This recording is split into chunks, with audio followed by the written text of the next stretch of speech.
Shalom!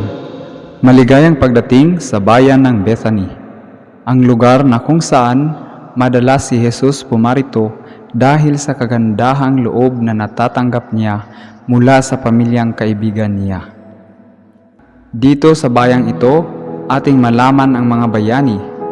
Maring hindi mahaba ang kanilang mga kwento, ngunit sila ay nagkaroon ng ambag sa kasaysayan ng pananampalataya.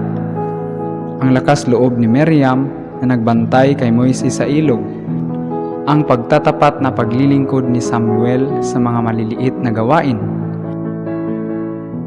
ang mapag-aruga na puso ng bihag na babae sa lugar ng Assyria, ang walang takot at lakas loob na babae na nagbukas ng pintuan sa pinatakas na ang anghel sa bilangguan na si Pedro, at ang batang lalaki na naging daluyan ng himala sa kanyang baon.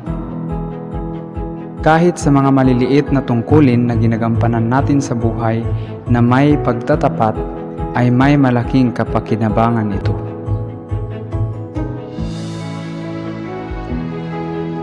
Dito sa Heroes Bible Experience, mararanasan ng mga batang ito ang iba't ibang uri ng mga station.